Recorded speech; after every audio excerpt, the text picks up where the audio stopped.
The only Hendricks County in the United States, and the home of Liston, which is the only Liston in the world. So if you'll join us with Pledge Allegiance, Cooper Cox, would you? Pledge allegiance to the flag of the United States of America and to the republic for which it stands, one nation, under God, indivisible, with liberty and justice for all. Thank you.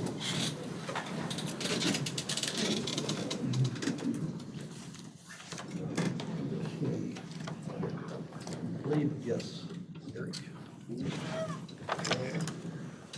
Okay, we have all of our counters, and we're ready to go, I think. So the first item on the agenda is approval of last month's minutes.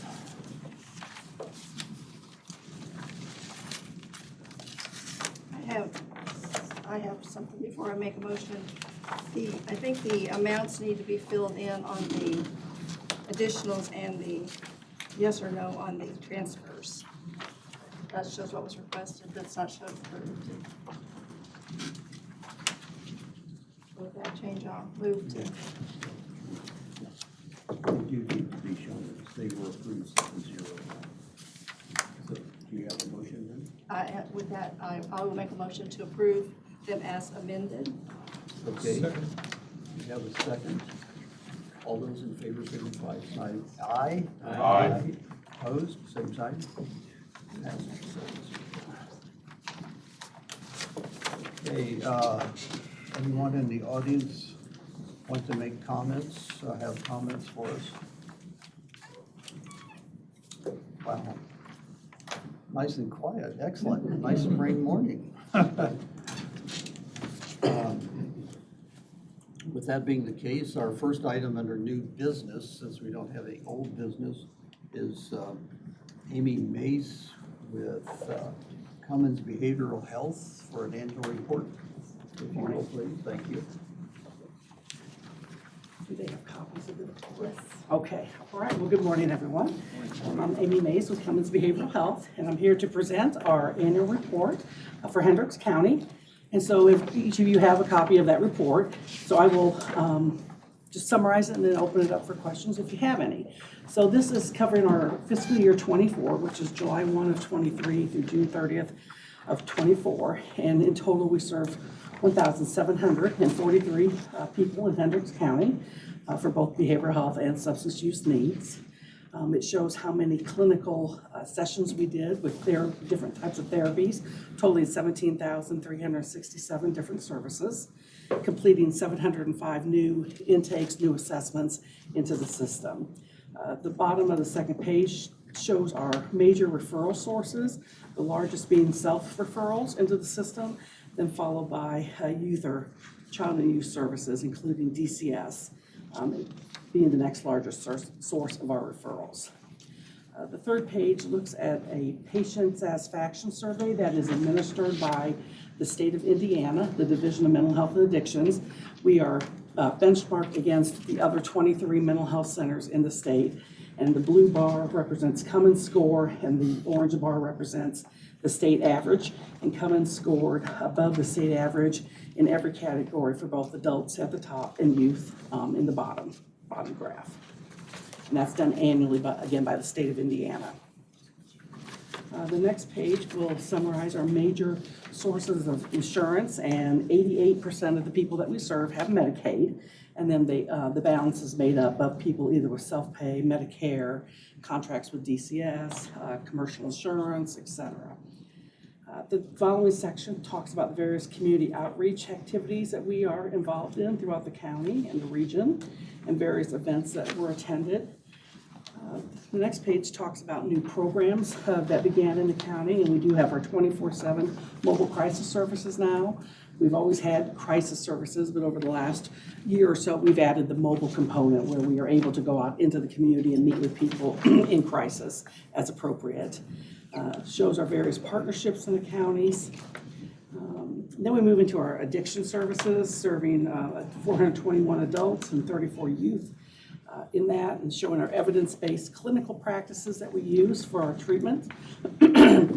The next bar graphs show the 5 most common substances taken by adult persons that we serve, and the bottom graph shows it for the youth people that we serve.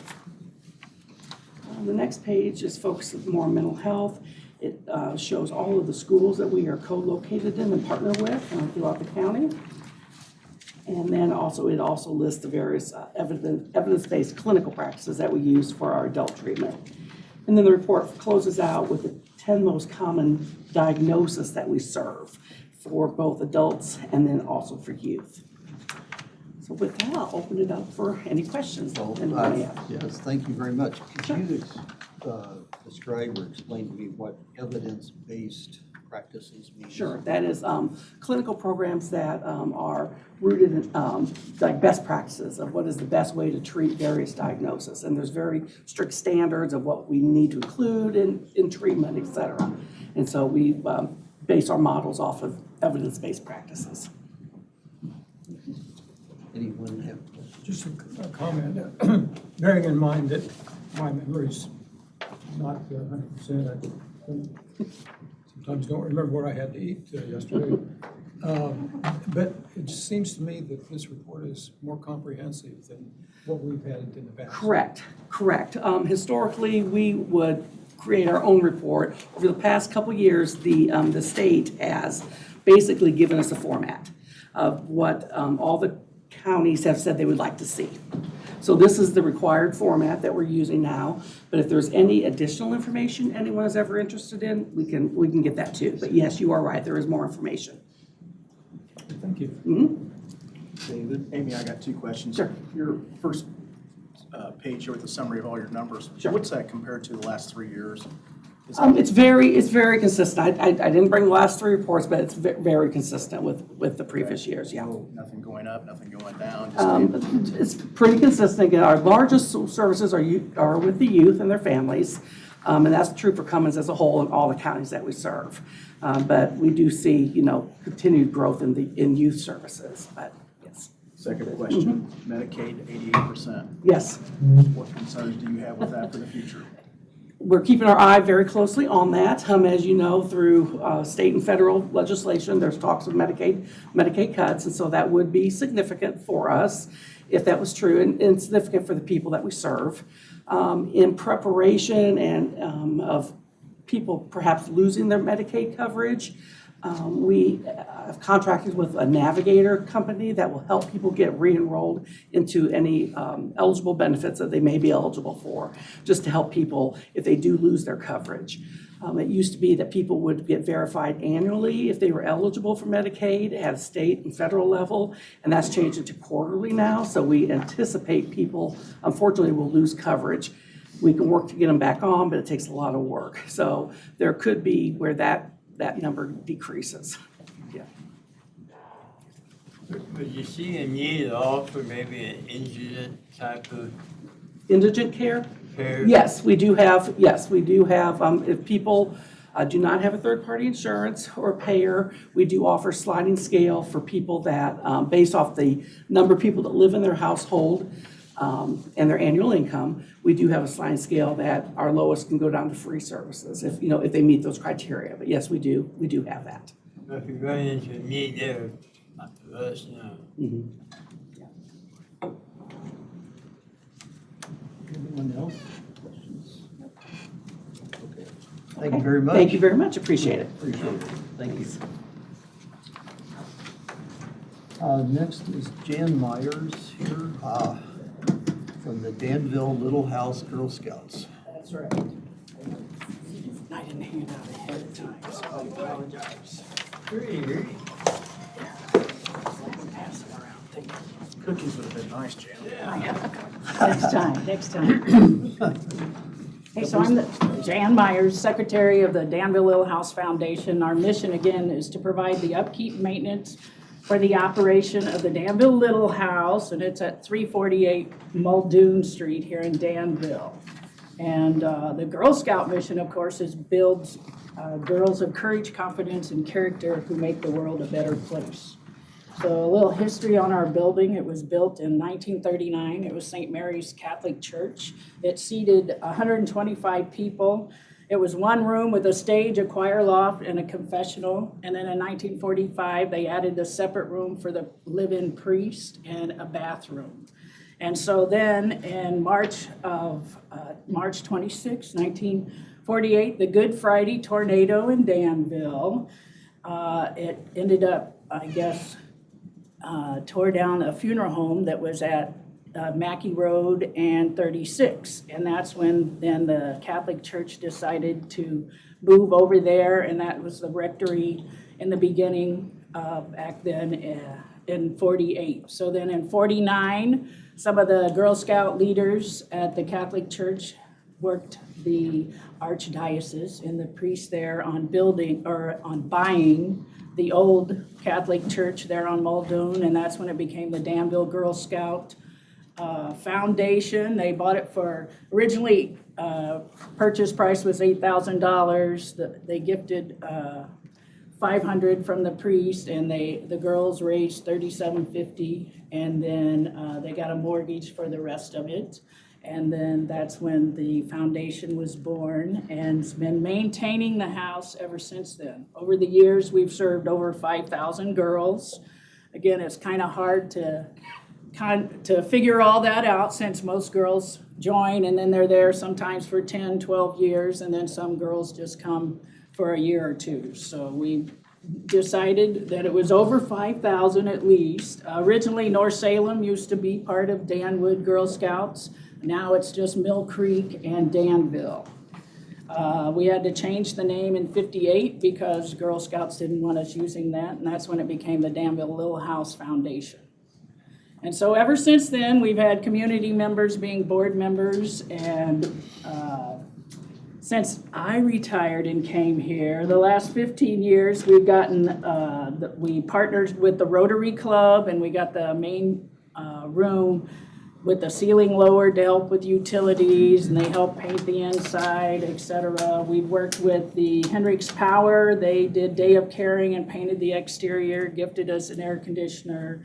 We worked in 2017, the roof was leaking, and we partnered with the Hendricks County Community Foundation and got a grant to put a new metal roof on. Last year, one of the Girl Scout troops actually did a silver award, fundraised and purchased or contracted a company to get a ramp up there.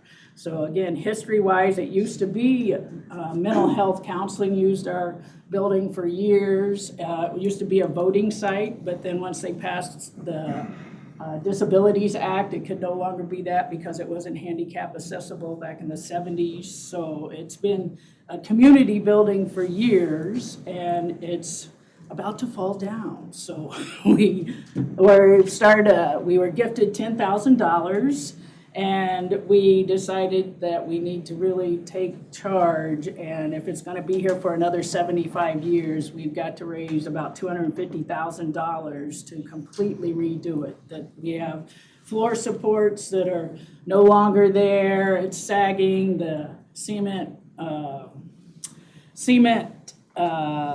deck is tilted toward the front door, so we have lots of wood rot in there, etc. The cement blocks are so old that we have animals that my husband and I are trying to capture now because they've moved in underneath the building, and it's time for major repairs. So that's why we've gone out, and we've got to get some money to get it completely repaired. And we've got a couple different companies that have given us estimates, and that was the largest amount was the $250,000. So we need to, it's made of fiberboard.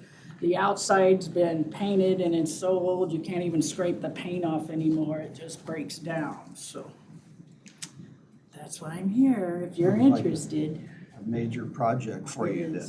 It is. And again, for it to be here 75 more years, we're going to have to put the money into it. And the community's always picked up in the past and got an electrician over there to do whatever the need is, but we decided we've got to go out and do major repairs. I believe one of our council members says a little boy was in that building because of his mom. Yeah. That's correct. Girl Scout leader. Back in the day. Yeah. And it's we have 2 lots. It's a huge grass lot, and the neighborhood kids have used it for years and continue to use it. They play baseball there. Baker Funeral Home, we're on the backside of Baker Funeral Home, and it becomes an extra parking lot for them whenever it's needed, so. Any council thoughts, comments?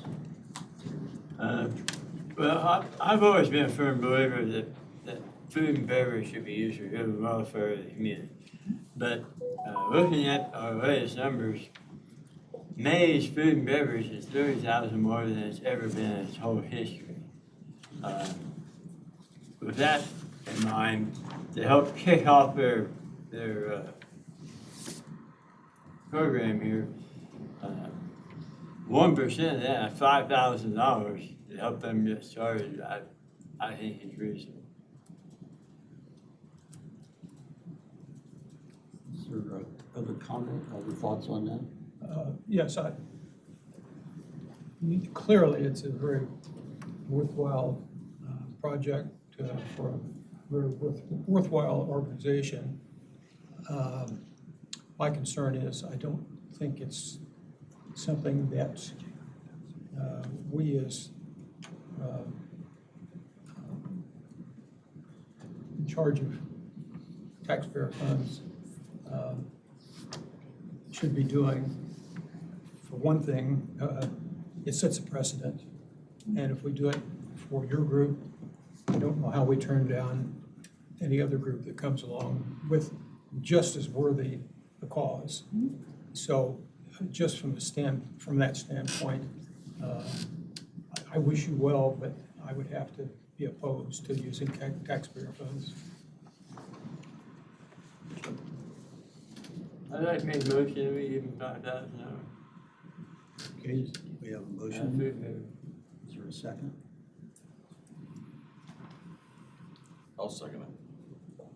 We have a motion and second. Is there discussion? I'm voting no, just for the same reasons that Barry just stated. Have we never done anything like this before? Never. And I We're realize up and down. I'm the freshman here. I mean, it's, We've done both ways. yeah. I don't know. If we have, it's been a pretty rare circumstance. Okay.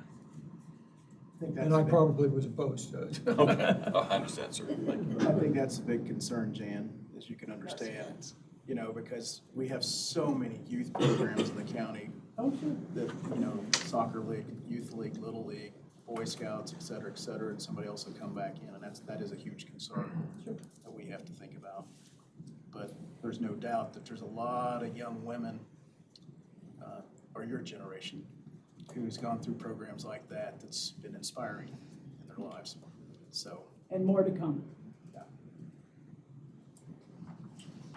We have a motion, call for the question. All those in favor signify by saying aye. All right. All those opposed signify by same sign. Aye. Sorry. All right. Appreciate your time. Oh, well, thank Thank you. you. charge into the community foundation. I will. Thanks. Ann, did you get the vote on that? Okay. And you know who voted how? It was just the 2, right, that said no, or Said yes. 2 that said yes. Yes. Our next item is Mr. Wicker, Tim Wicker, here to talk about a county fairgrounds project. Thank you. How are you today? Good. Good. I'm Tim Wicker, representing the fairgrounds today, and kind of wanted to update you guys on what we've been doing at the fairgrounds and talking about. I've got some copies of some studies, the summaries. We've got a whole 131 pages if you'd like it to digest too, if you really want some reading to do. As most of all you know, Dave's also on the fair board with us as a representative from the council, as is Bob Gentry from the commissioners, and have been a part of some of the stuff we've been going on out there. And as the fairgrounds, this is our 20th year at the fairgrounds. This will be our 20th fair this year for the fair. And as we've gone through this, we kind of realized we need to start doing some master planning and thinking where we're at with the fairgrounds, what kind of things need to be done, if we need to expand and stuff, because we're rented all the time. You know, we had over 150,000 visitors last year. So we decided to kind of do some master planning, and we engaged a company called CSL, which is, you see the results of the study there, to talk about what's needed at the fairgrounds, what's it look like, what would we do if we dreamed of what we could possibly do. And we had some focus groups and study groups. We worked with Jamie with Visit Hendricks County. They were a part of it, talking about all the different things we do for tourism and that. And, so throughout the study, they came up with a lot of different ideas and thoughts, whether it was redoing some of the stuff out at the horse arena, some stuff out at the facilities for parking, some other stuff we got. And things kept coming back to the expo hall, where with the Hendricks Power Expo Hall right there, it's on the if you look at our map, this is the front entrance right here. This is the expo hall. This is the main community building, and the extension office sits in here.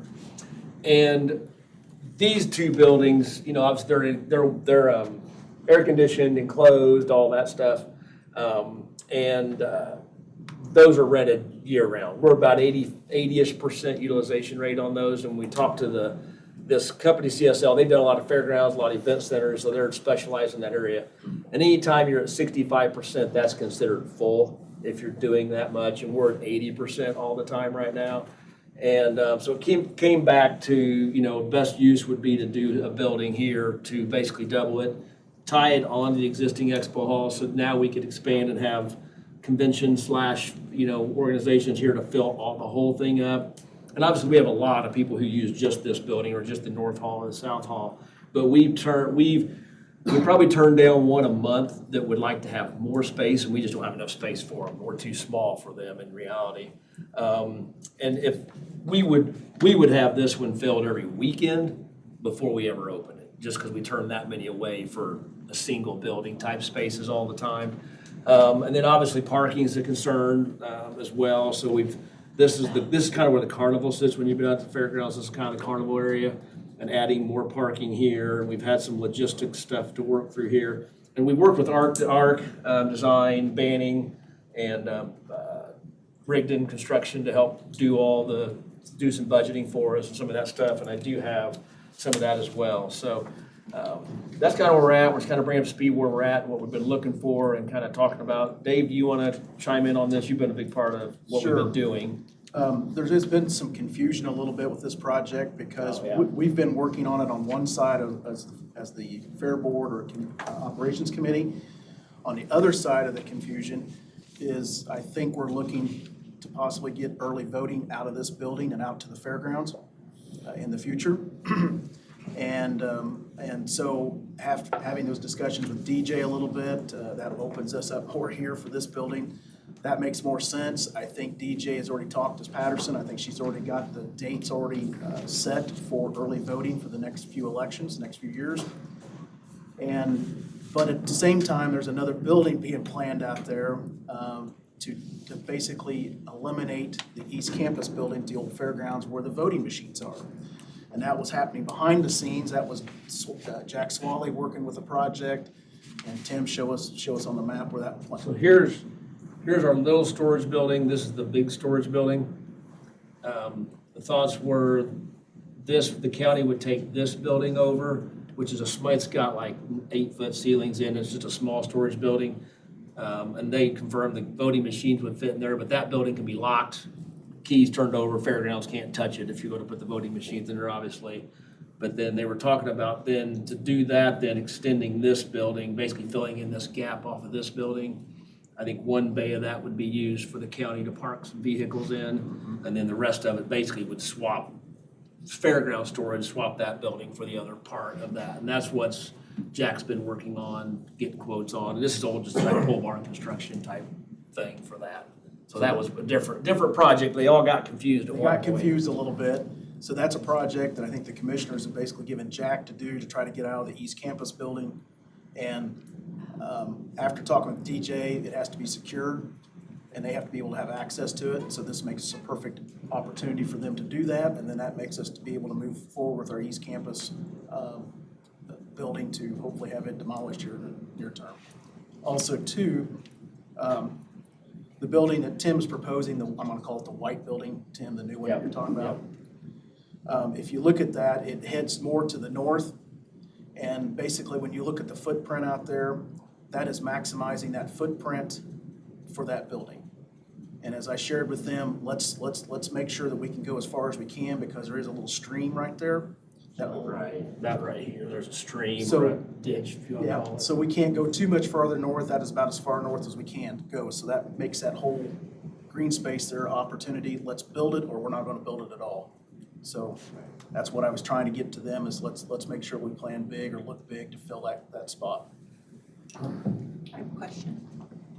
So this proposed new building Yep. then would be size-wise and facility for what the projection is from your consultant, the projection that you could provide for other users? As far as cost or as far as space, I'm talking about space. so that's about a 40,000 square foot building. So that these people or these entities are coming to you and you're Right. having to turn them down. You Yes, wouldn't have to turn we, them down. we wouldn't have to turn them down, exactly. We would be able to fill that way, because we get people who want these two buildings, because this all ties together, you can get all stay enclosed. And we just don't have enough room for a lot of the bigger places, because we get a lot of stuff from the state. We've gotten a lot of stuff from the state fair that people have left the state fair, just either don't want to be in the area, whatever reasons for state fair issues. So we get a lot of them come out and check us out. And like, we have some national events now. We have this national powwow that comes every 3 years, and they take the whole fairgrounds. So, but again, that's the middle of the summer. You're not worried about the winter. But we got a tattoo expo that they would fill it. We probably turn away one a month. We've probably got 6 or 7 current ones. If we had more space, they would just get more exhibitors. They can limit how big their shows are. And there's probably 6 of those now that would just expand if we had more room, but they love the facility, they just keep it.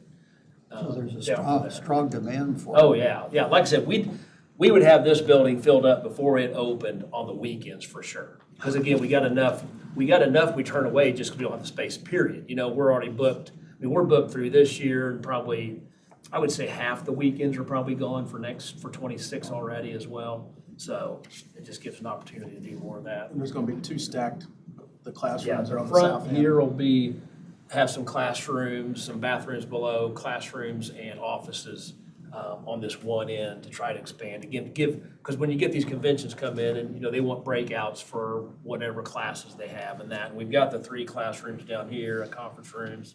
So that gives us another, I think we have that 4 classroom, well, one big one that can be divided in 2 other classrooms in there for breakouts. But those can be used for meeting spaces that, the county, Purdue and some others use year-round as well, so. And all that white then, extending north So- would be parking? This is parking, and right now, this is, I don't have, the numbers are in there. This is 250-ish pitches, parking now, and this is like another 450. So, 700 parking yeah, spots. 226 and 450. And right now, we actually ran into this a couple weeks ago. It's for next year. We had to turn away Tri-West Prom for next year because we don't have enough spacing up here. Dancing with the Stars is going on, and they're in here. They filled it up, and the problem is we've got this gravel parking over here and stuff, but we said for 2 nice events for a prom and Dancing with the Stars, we don't really want to park on the gravel. So we made that, so we haven't had to do that very often because a lot of the events don't care if they're parking on gravel, but we figured we don't want to give people a bad experience. So that's why we really expand.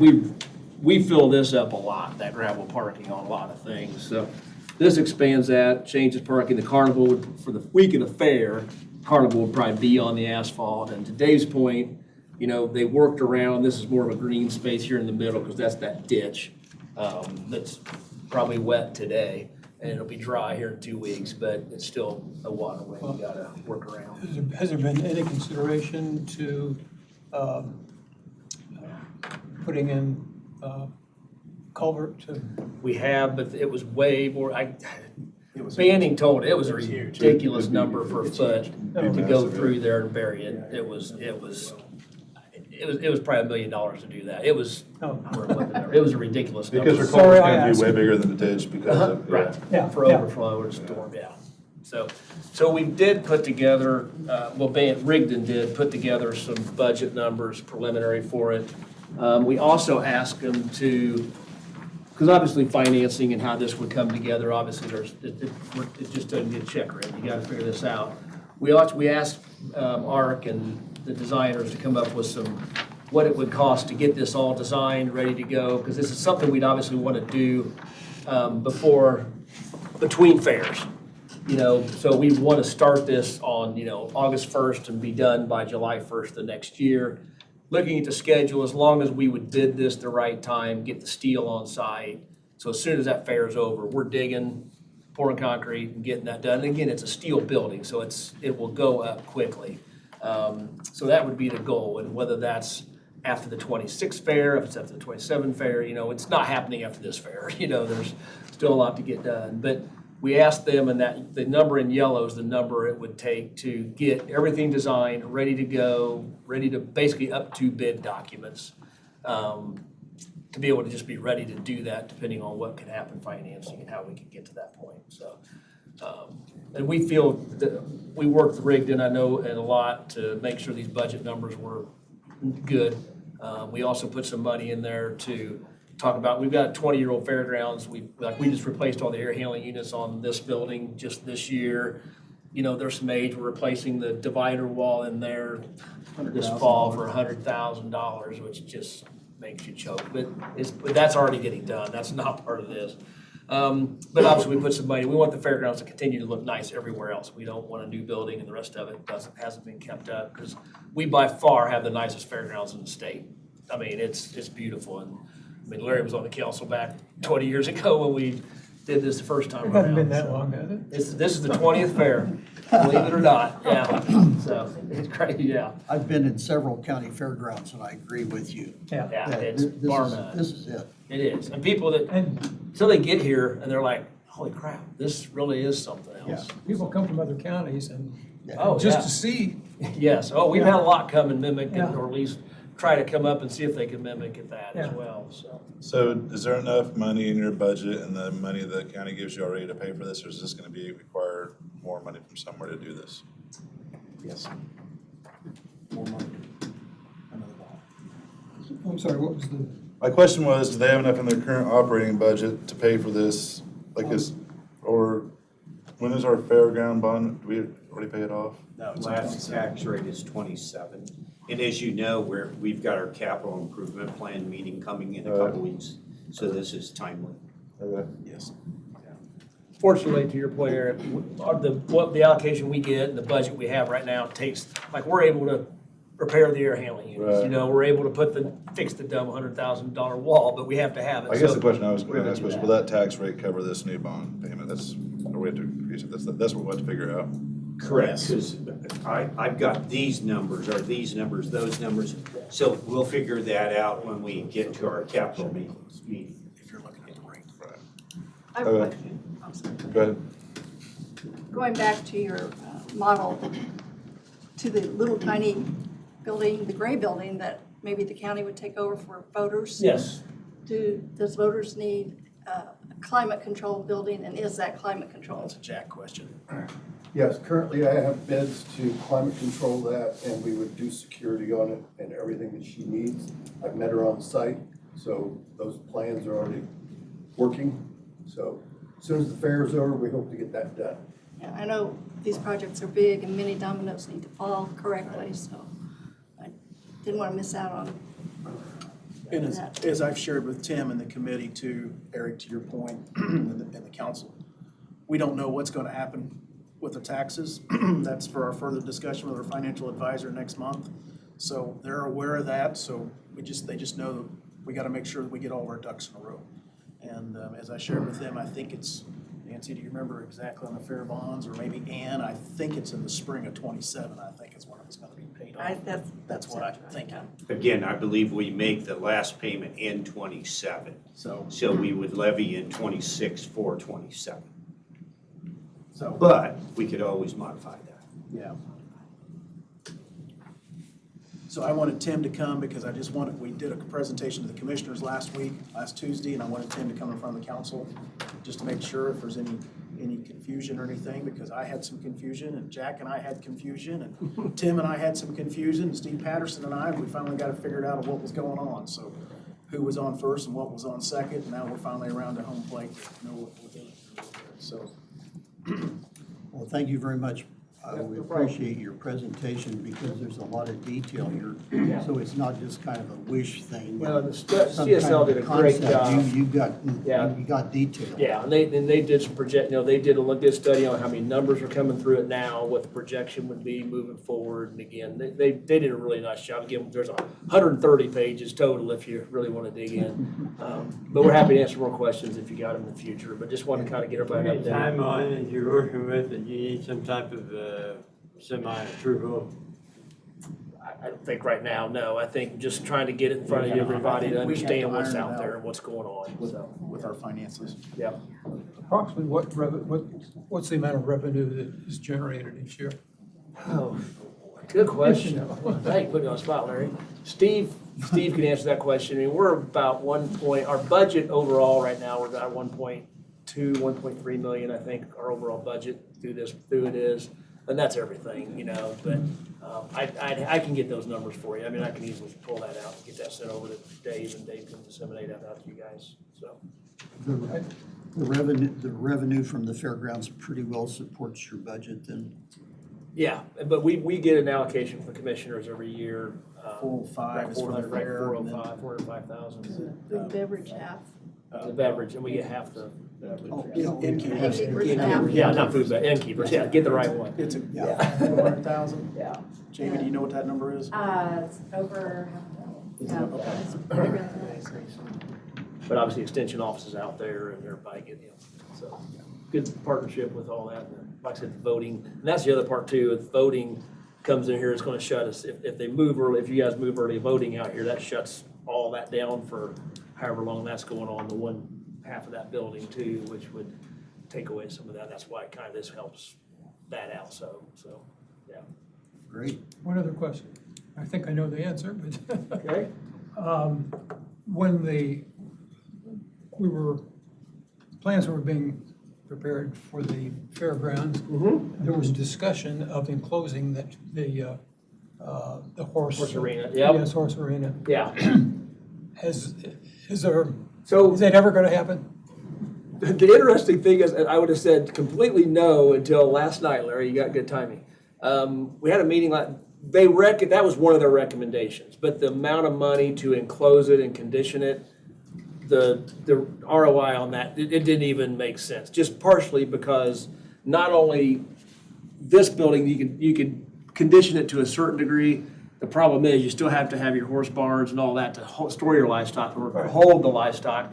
So it doesn't make sense, but we talked about it. It just, the money to do that was crazy to make sense of it. But we actually talked about it last night. We've actually talked about putting maybe garage doors along this side over here to somewhat enclose it and save us this. We put up a tarp every year for different things. We actually talked about potentially doing that on that side to kind of be the next step to that, to help it a little bit more enclosed. But obviously the bleachers sit on one side of that. That arena is not in the middle of the building. The arena is shifted to the west a little bit. So you don't have bleachers. That's the other part. You really want to be able to put bleachers.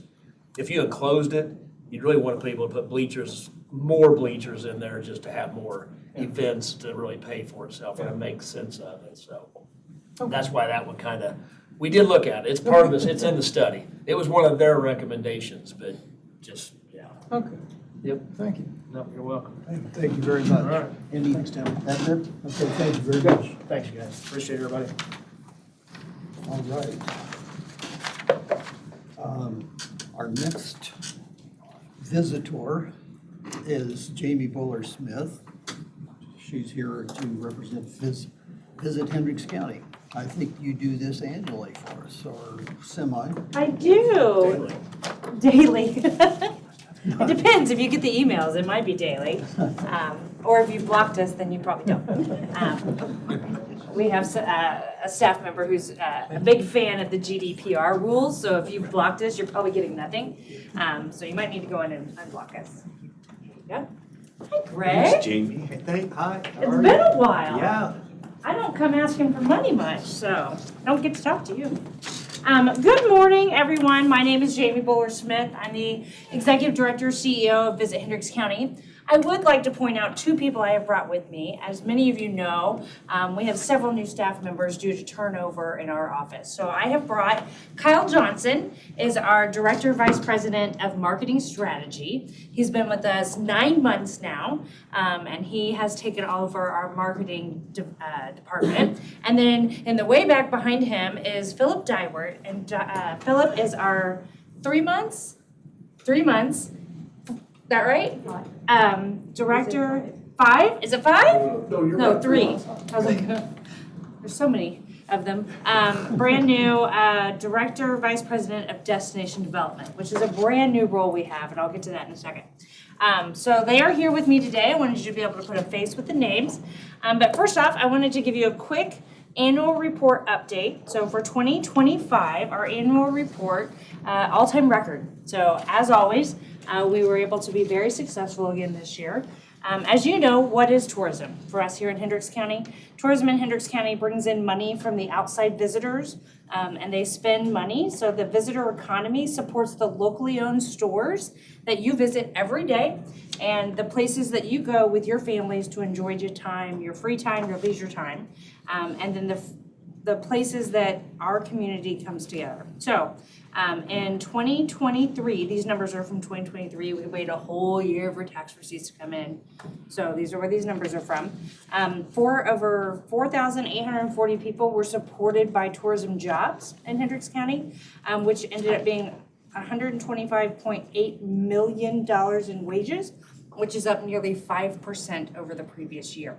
And so with that money, it actually was $370.3 million in visitor spending, which was up 5% over the previous year. So Hendricks County continues to be a viable destination for the visitor economy.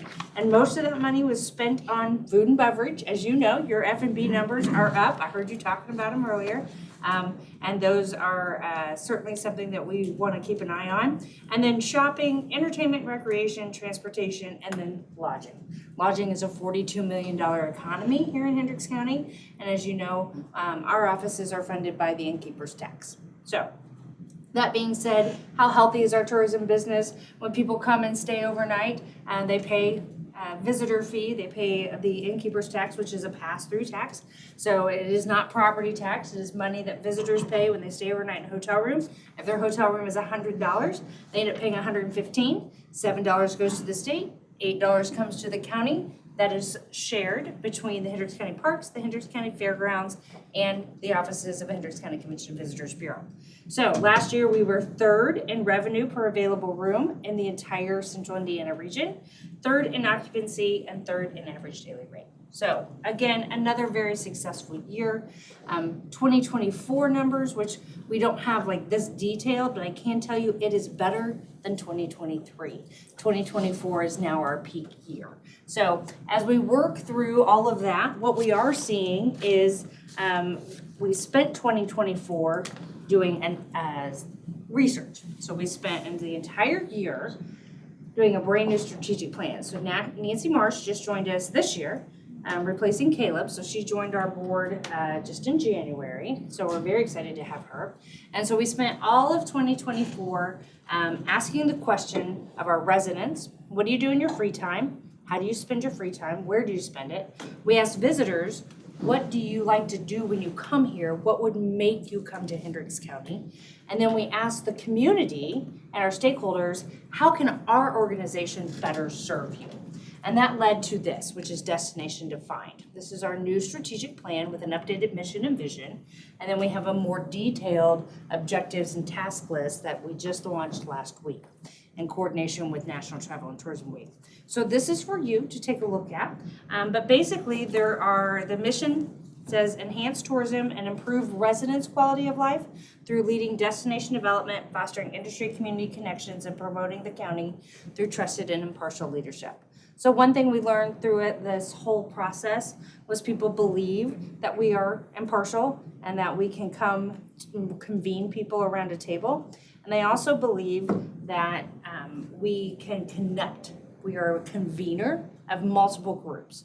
And so we want to serve that role to our community and help people come together to solve opportunities. So I would love to talk to you about the historic landmarks opportunity. There may be a way we can help you get that building on the register. So I'll find you after the meeting. So I think there's ways that we can solve problems like that, and opportunities to make our community better. And I think the other piece of it is, we've often talked, people, Larry and I have had this conversation for decades now. I know, I hear you, my friend. I hear you. I started here when I was 12. People come here, spend money and leave, right? Like that was the tourism mantra for the past 20 years. But at the end of the day, we want to create places where people want to live. We all want to like where we live, right? We want to enjoy where we live. We want our neighbors to enjoy where we live. And we're the only agency that can do that. And so that is part of our role, is to help build places that people want to visit.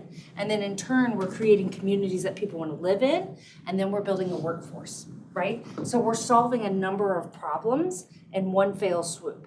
So that's going to be the things that we're focusing on. It's why we've hired a destination development director, is so we can really sit down with the community. What are the types of things we can build? We helped fund the fairgrounds study to really dig in and say, where can we expand? What are the things that they need? It's more than just talking about Danville needs a hotel. Well, if Danville needs a hotel, what are the businesses that are going to support a hotel with that? So this goes on, that if you unfold it, and I do have extras, and if anyone here would like them, I'll put them outside. And if there's not enough, you can get them on our website at visithendrickscounty.com. Under partners, there's a destination to find tab. There's just some research, top 10 research things that we found out. One, this is my favorite one. Where do residents spend their free time? 84% of residents spend their free time in Hendricks County. So they do like doing things here, right? So not everybody's flocking to the city, right? They do like the things that we do. And also they want more. They want more restaurants, more outdoor amenities, and more events and festivals. And those are the things that we're going to focus on in the coming years. So there are 4 pillars. Those are listed on the back. So these are the main things that we're going to be focusing our efforts on. And those include destination development, organizational excellence, leading the industry, or leading through connectivity of industry and community. That one doesn't quite roll off the tongue for me yet. I'm getting there. And then leading through awareness and marketing. And so with the awareness and marketing, we've been Visit Hendricks County for over a decade. It's kind of hard to say, hey, we want to help the residents when your name's Visit Hendricks County. So we're working on that. And we're actually hosting, and we would love to invite you. I'll send an email later today to everyone. We are hosting branding sessions, and we would like to invite you to be part of the committee that helps choose our new brand and be part of deciding what Hendricks County means. And so we have 4 sessions. We're holding them in Danville, Plainfield, Brownsburg, and Avon on June 3rd and 4th. I don't have to do everything anymore, so I don't know the dates. So June 3rd and 4th. There are one's at 10 and one's at 2. I'll email everybody today, but we would certainly love to have your input, love to have your involvement. We're super excited about where we're going. I love living in Hendricks County, as you know. I grew up here, went to Danville, I live in Pittsboro. I'm not mad that Tri-West Prom is not at the fairgrounds. So I'm pretty excited, though, that I get to raise my kids here, and I'm thrilled to be here today and tell you that we're having another successful year, and we're looking forward to continuing to thrive in the county. And I'm happy to answer any questions. Any questions, Councilman? So Jamie was instrumental with some of the stuff with CSL that you got in your executive report. And if you wanted the 100 and some odd page that Tim offered to you, you will find that there's that kind of detail in that report that correlates with what she's talking about with people. Because most people will travel up to about an hour, but after you get after an hour's drive, most people will start backing away. So you start looking at an hour's drive to Danville, you can start to get to the north side of Indianapolis pretty well, and to the west. And that's sort of an economic driver to sort of help spin what we found out through that executive report that you all have in front of you. Great job. Since Tim was here and you're sort of follow, I'm just curious, does the attendance at the the fair, is that included in our statistics for the, okay. So we actually have access to some very detailed research. We work with a geolocation company, and so the geolocation company we're currently using is called Datify. And so what we do is we have points of interest, and so we've identified hundreds of points of interest throughout the county. And so we drop a pin actually in various locations around the fairgrounds. So we have one where the carnival is, one where the barns are, one where the show arenas are, one where the exhibits are. And so we can tell how many of those visitors are residents, and we can tell how many of those residents are from out of town, how many are repeat visitors. And so we have a very detailed report that we can do for just the week of the fair, and we can do it for the whole year of the fairgrounds. And we were able to provide that to CSL, and so it would take it into account when they made the recommendations. But what we did learn is during the week of the fair, I believe it's about 90% of the people who go to the fair are local, but there is a value to that, right? So that's not included in the visitor spending. It's not part of the visitor economy because obviously they live here, right? So that's not in that $300 million, but it is part of just the local recreational number. Now, if they're from out of town, it's in that number. But I'm there, let's see, I go in on Sundays, pig days Thursday. We had a goat last year, so I was there Monday. No goats this year. Jamie, you and I worked on, what, a couple years ago? Yeah, 2016. The Greg and I were best friends. convention center in Plainfield. How has that worked out? And is that paid off now, or, and so? Yeah, so, Because I just did another one in Hancock County. yes. This year. so- Same builder, yeah, Yes. so. So help me out. Yeah, for those of you who weren't on the council at the time, so in 2014, we started a project that the county let us bond innkeeper's tax to fund a $6 million incentive to have the Palms property in Plainfield to be redeveloped into a full-service conference center to be attached to a hotel that was being developed by some companies, which was Indy Southwest Hotel Developers at the time. And so it was a 20,000 square foot conference center attached to a 175 room hotel. Nothing like that in Hendricks County. And so it was the first of its kind. And so what it did was it spurred additional redevelopment in the area by causing other hotels to renovate and reinvest, which was not happening. And there are now 4 additional hotels at that exit that did not exist at the time.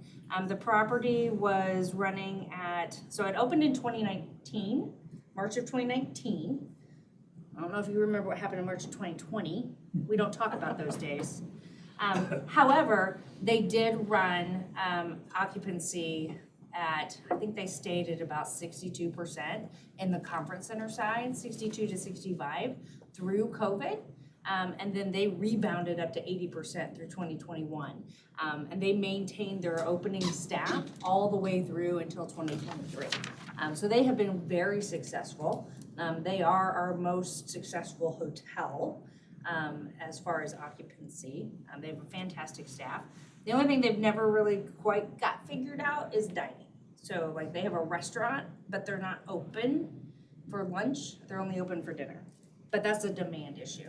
Okay, thank you. So, but no, they're doing very, very well. And we only have, 9 more years of paying on the bond. So hence the reason we've hired a director of destination development, because now what's next? What's next for us? Any other questions for Davey? I'd like to point out publicly to thank Jamie for something a decision that she made during COVID.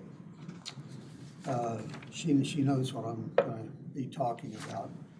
She came up with a plan that kept the hotels in Hendricks County. I think you were running around 50% or more, not something like 50%. And as I think Tim earlier had said, something if you're around 65%, and I know from a financial standpoint, that's great. That way you can finance a hotel. But she kept that up rather than them being empty. And it was very clever how you did that, and I want people to appreciate that. Thank you. So, That's good. okay, anything else? All right, thank you again. Thanks for the report. Thank you. Thanks for having me. And I will come back anytime. Thank you. Next on our agenda is Greg Gerhas, who's going to speak with us about funding for Ronald Reagan. I'm gonna move this back just a little bit, Larry. I feel like I'm on top of you. No problem. And that, I call it the cough, not the COVID. Okay. If you want to take one of those and pass it around, this is a couple of things. Let me tell you that, and we'll go through this again in detail when we get to the capital planning meeting in a couple of weeks. But the world has changed as we move ahead with Senate Bill 1. And I'm going to Larry, I'm going to try and put maybe the two subjects together, both Ronald Reagan and LIT. So if you look, once you get the packet, you will see that Adam and I have been working very hard on how we meet the challenge of funding Ronald Reagan Parkway with a bond issue as we move forward. Keep in mind, the original schematic design was, thank you, the original schematic design was taking edit or seed it, depending on what you want to call it. If you want to, in the county, we call it seed it. We were going to take seed it, and we were going to make those bond payments for the next 15, 20 years, whatever it took, when the final bids come in later this year, and with the property tax backup just as a safety net, and we were going to move forward as a happy camper. Senate Bill 1, and in conjunction with the DLGF bill, has kind of thrown that all by the wayside. So now the schematic design that we'll be talking if we go forward is as follows here that we put together with Adam.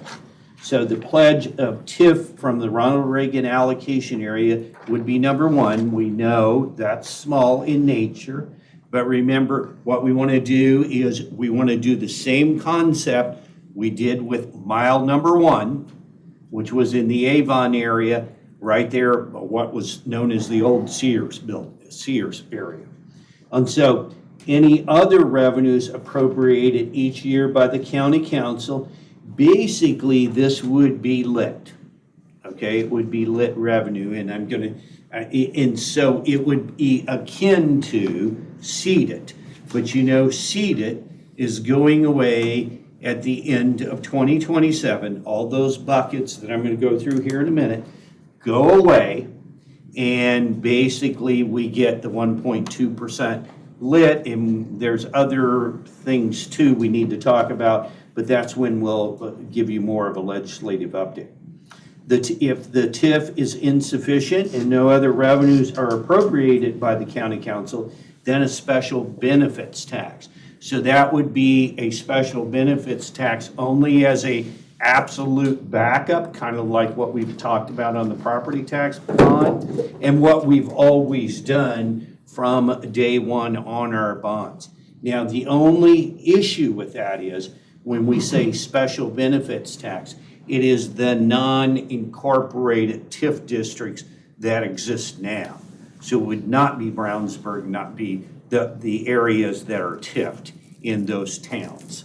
And so, you know, this is the plan that at this point in time would be what we would recommend going forward. And I have also recommended, Larry, you know as well as I do, that we've talked, and I recommended that we sit down with Representative Thompson along with commissioners and kind of give Representative Thompson the dilemma we're seeing. Number 1 is that you will have to annually appropriate basically this amount. What that means is that it will be very important when we go to the rating agency, so we'll have to put a full court press on that. What we would have rather seen is that if you pledged X amount of your lit to a 20-year bond. It's forever until that bond's paid off. Remember, the concept is by the contractual agreement with the bondholder that you would be making that payment and you would be required to make that payment. And basically, the state would withhold your money if you did not make that payment. So it's pretty much an absolute. And I should have reminded everybody in the audience, my name's Greg Garitas. I'm president of Financial Solutions Group. I live and work here in Hendricks County. So I pay all the property taxes and the LIT just like everybody else does. So it's very important as we structure this and as we present this to the rating agencies, because quite frankly, they haven't seen this. They haven't seen this out of Indiana yet. No one's, there are a couple of us going down that track or a couple counties going down that track, but they haven't gone all the way. So what I'm not asking for, I guess I'm asking for comment today. You're not approving any documents. Keep in mind, John's on his pace, I believe, according, if he's back in here. Yeah, John, you still on a pace of October bids and things like that? So, that's going to be coming to a theater near you fairly quickly. If you keep in mind that we'll have to have interaction with commissioners, we'll have to have interaction with the county authority, and we'll have to have with Redevelopment Commission. Redevelopment Commission meets tomorrow. They're kind of wanting to know how, because they're aware of their TIF district, and they're kind of wanting a little bit of an update too. And so I'll give them this similar update. But that's how we will probably have to move forward. So let me pause on this and see if there's any questions about the schematic design here. I know part of it is we can only use 25% of our towards bond payments. No, let me say that a different way. You can only use 25%, up to 25% of your lit. I think you heard said TIF. No, lit. That's what Okay, I'm sorry, I heard it as and TIF. is that all of it, right? That's every single item combined? Yes, so matter of fact, in order to do the $50 million bond, I'm thinking it's going to be about 0.7%. So the 25, we're severely under it. Okay, because I mean, but the jail's part of that 25% too. Anything isn't that 25% based on cumulative? What all are we using our income tax to pay for right now? So are we going to be pushing against that 25%? We would need to do those calculations, and we'll have that available for the capital planning meeting. Today, I wanted to get the concept down, and then we'll talk about the economic analysis when we get to the capital planning meeting. Because I also need, if you recall, this is very timely for the fairgrounds. I've been pushing for, we need to get all these projects together, and so we can prioritize and decide how is the best way to do our debt and equity.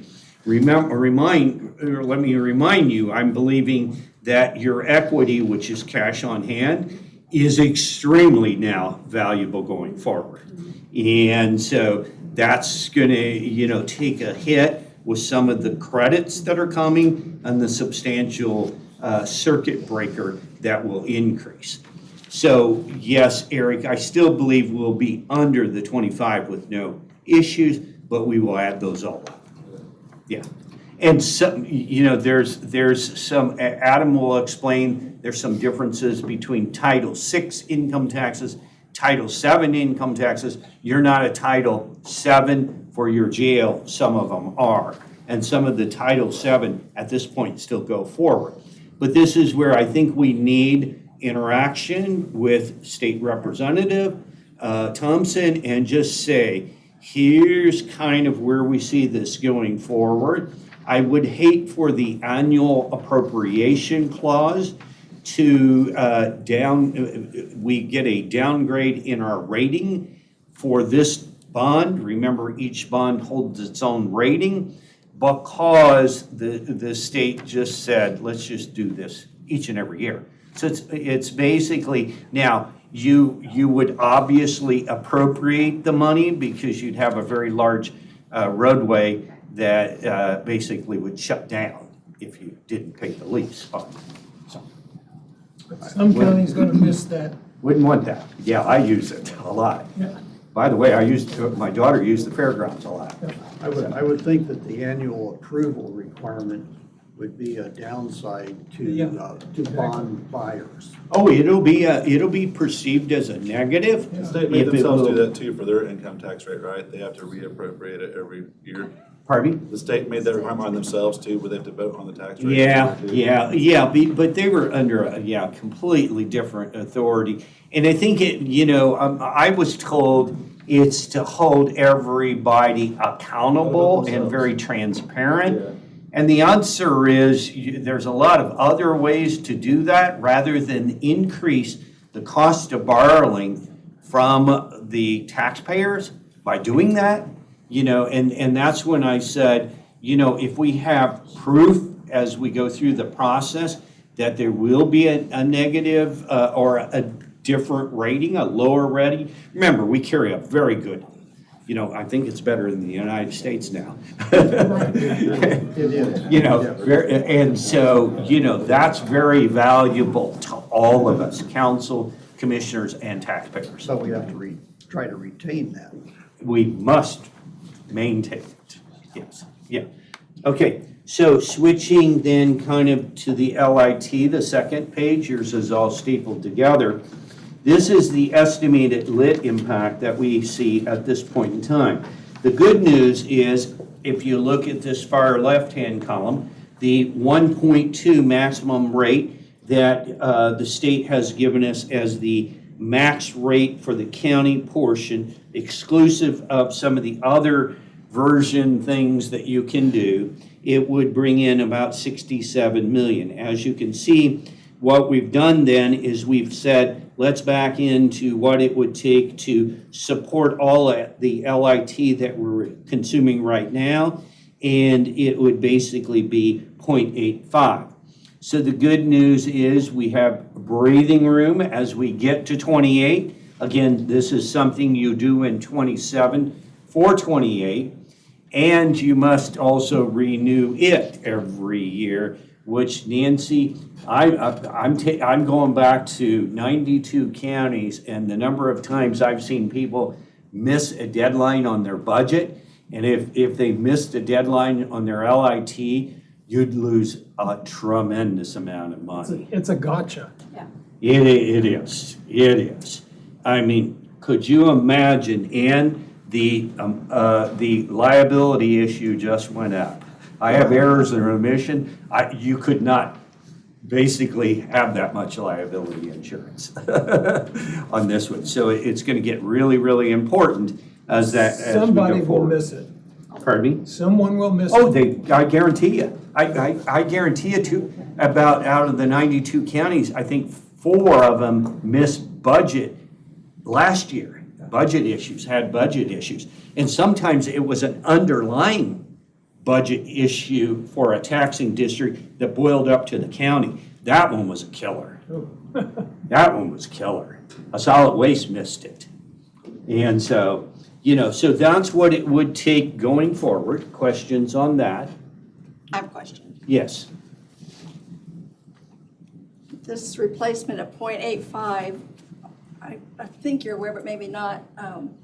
We used every bit of our CADGET certified shares in general fund. So it will need to keep growing as for pay increases, new employees. Sure. So Nancy, yeah, we've got that in our updated sustainability that we'll have ready for the budget season. And absolutely. This was just, keep in mind that this was also with a stagnant or stable income. And as you know, we got supplemental, I've got that in your packet here. We got supplemental. I think supplemental will go by the wayside. So I don't think we'll have to answer those type of questions. What we have found when we did it down in Monroe County, Bloomington loses big time. Monroe County wins big time. And so there'll be, once they start fencing in Brownsburg, Plainfield, and whatever, keep in mind our 1.2 is across the county, but it may be a situation of some of the municipalities, they've been wanting their own tax rate, but they may lose money as a result. 'Cause I mean, from what I've seen, I mean, I did the calculations and got about, it's a little bit less than that, 0.85, but. So the towns are gonna, in Hendricks County, the towns are gonna be losing a 1.35 tax rate between certified shares, edit, and public safety. They're losing 1.35. The max they can levy is 1.2. My point exactly. My point exactly. But Eric, we really do not know the income. Right, and that's the that thing is is we don't- housed. And this is where the dilemma is. It is my understanding, you know, we were working with Department of Revenue up in Westfield when they were geofencing, and they were geofencing. They have 2 counties done right now, according to Representative Thompson. And so they only have 90 to go, and they have less than a year and a half probably to get there. So they better hurry.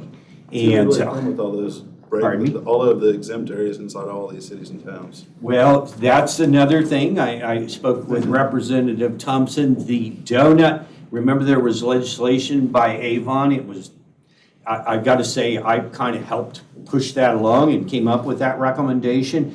It made so much sense for Avon to be able to annex the donut holes, and the donut holes will be a absolute nightmare for the Department of Revenue. They'll never get it right, probably.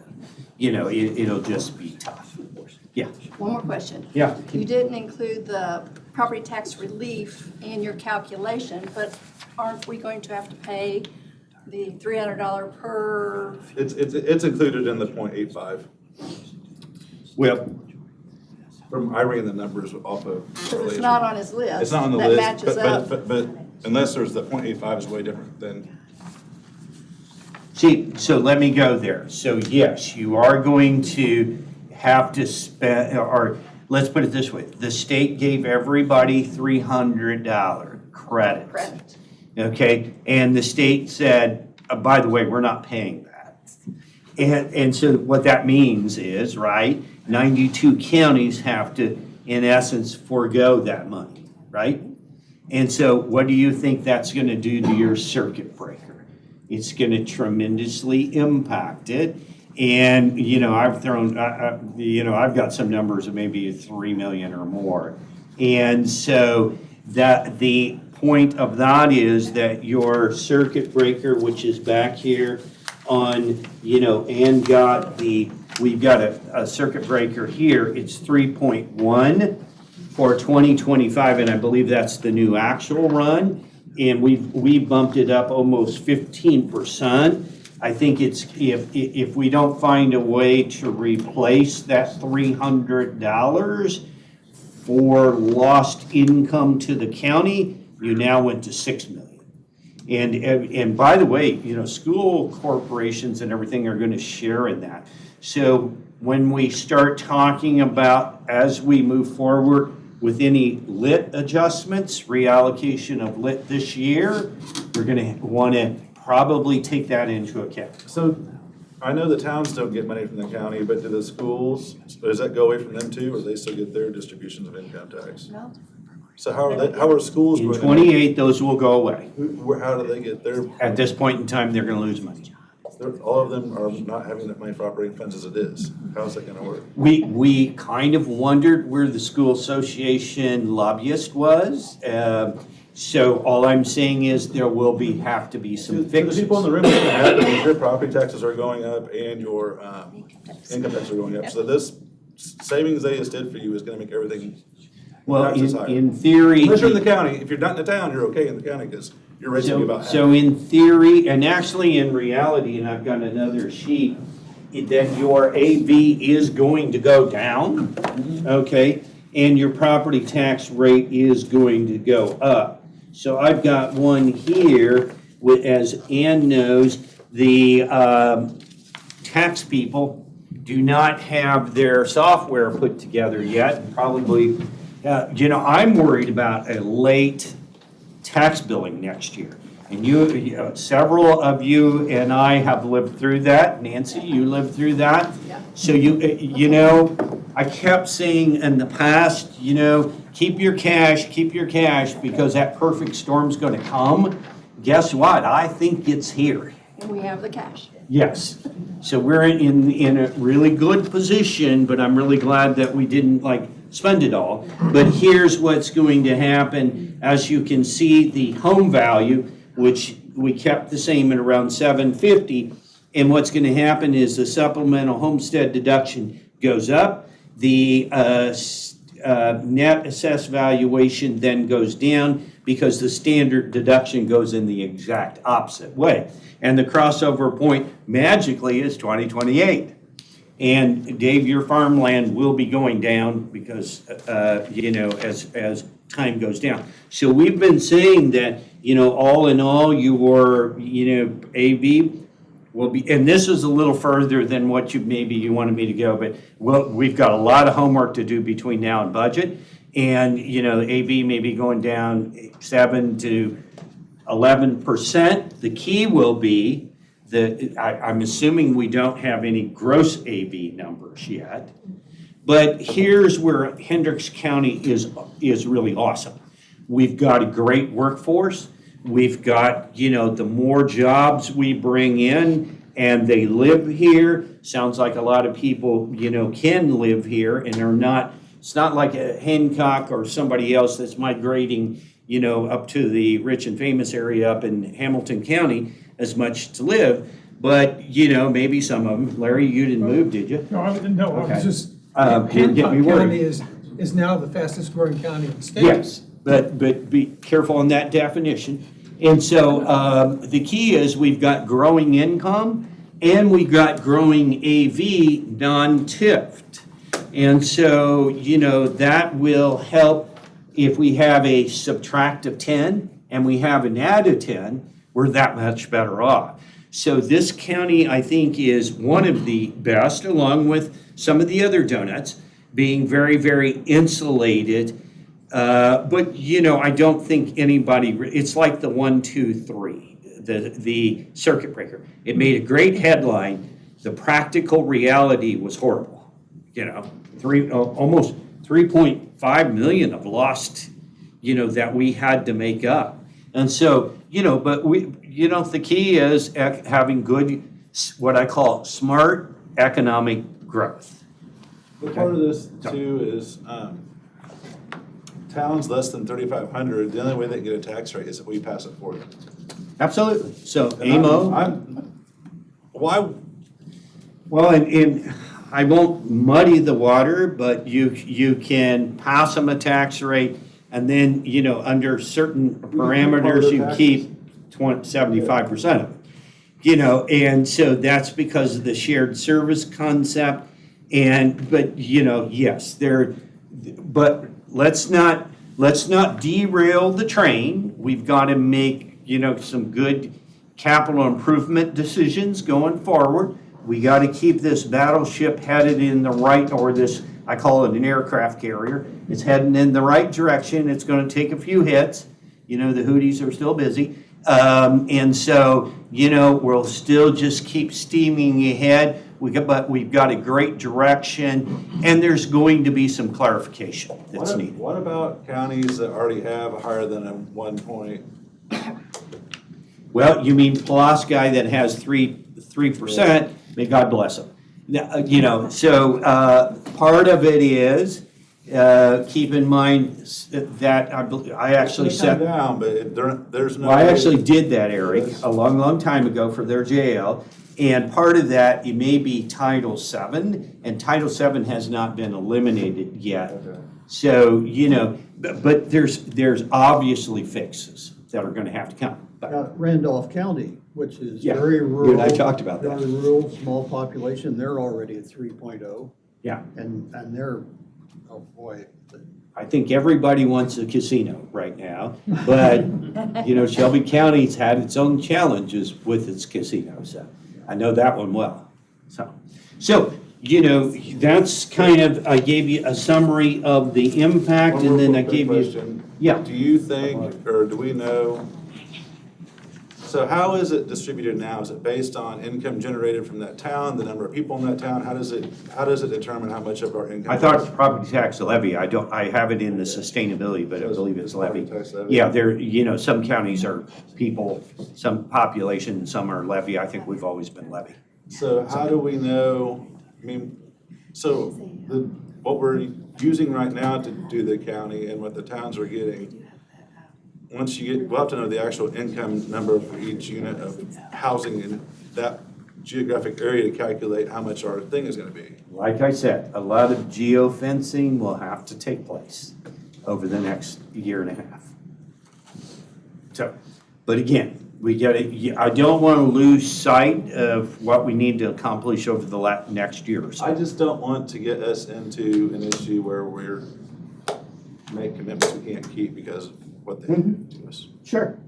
I mean, that's why, you know, the sustainability in my mind is very, very valuable. It's exactly what the rating agency is going to want to see. They do not want to see a one-year budget. They want to see that you're running it like a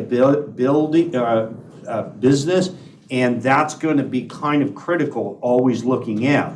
And, you know, and with your help, you know, salary is the number one issue I'm hearing right now.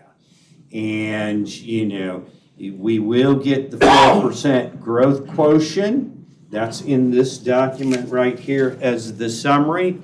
But, you know, and we put in there that you might get net revenue of $965. It's pretty obvious that with all the increases, you're going to probably at best get 75 cents on the dollar every time you try and raise a dollar.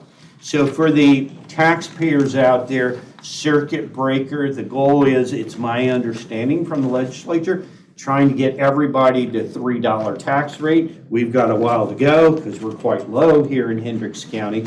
And then there will be no feeding frenzy on circuit breaker, okay?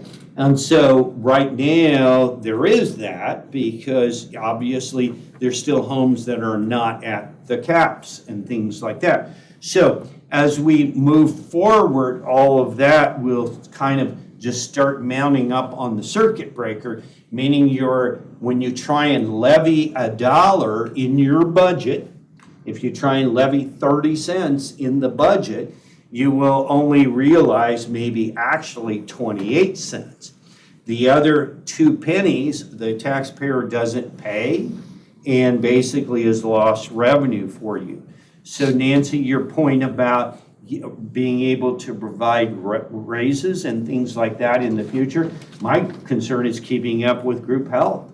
You know, yes, it'll be a balance between income generated, new income generated, income taxes, versus what some of those growth factors will be. And that will tell us how quickly our cash balance will spend down.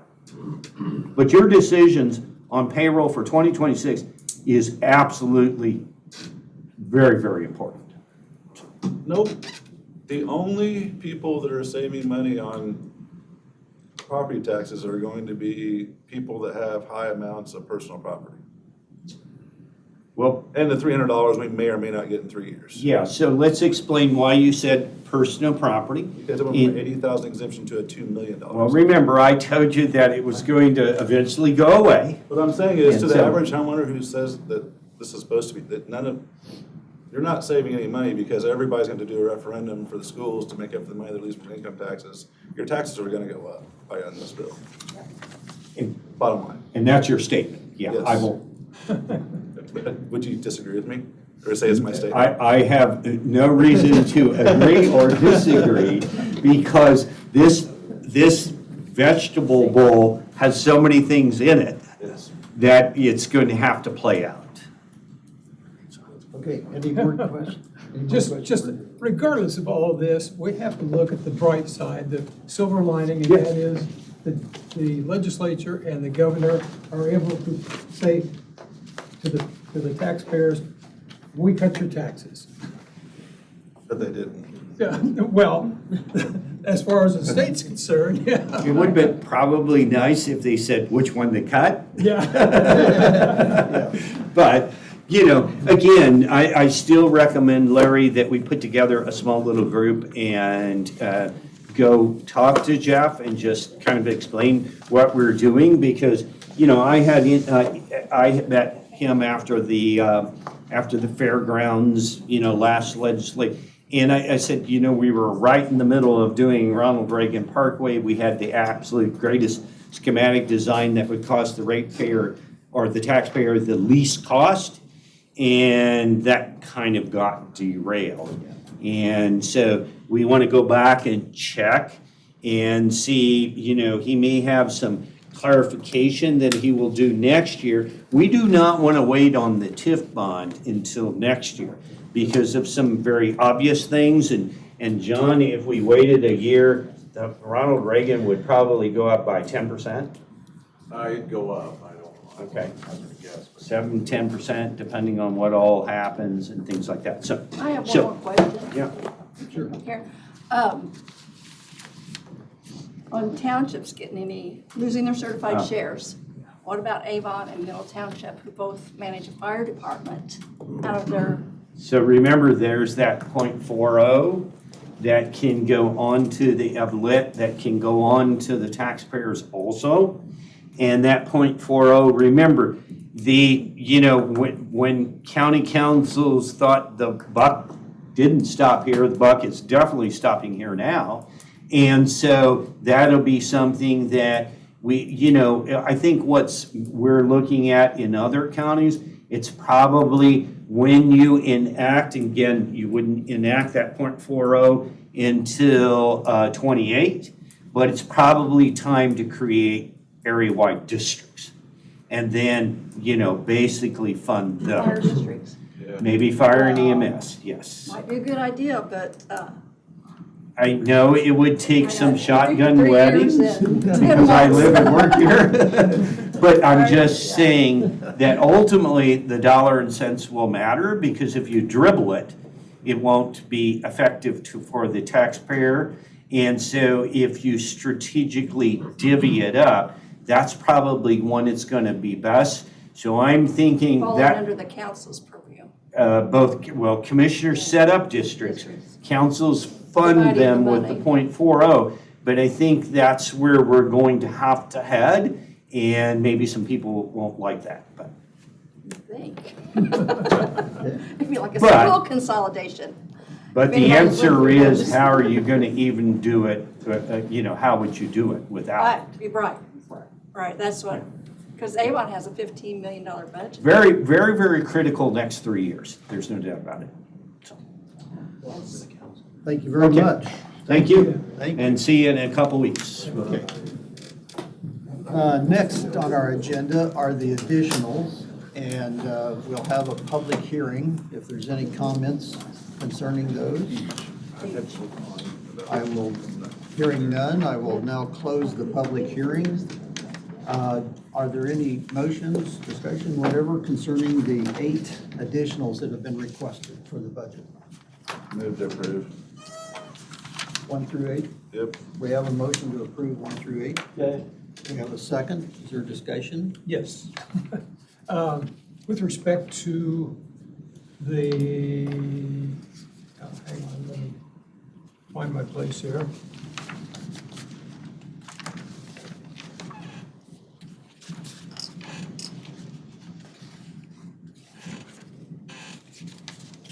Okay, number 8.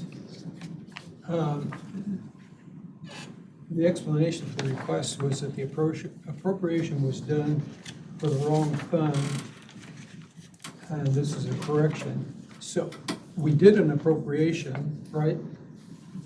So we're doing an additional appropriation at this point? You can't transfer from one fund to another, you have to appropriate, so we're gonna literally zero out 81. Okay, I just didn't want Yeah, there no, we're to gonna- be 2 You would have to appropriations out there. Do a reduction in the appropriation, So- zero it out. Okay, so that needs to be part of the motion then, right? To zero out the former, okay. Karen, modify your Motion. It was 8106 that was appropriated.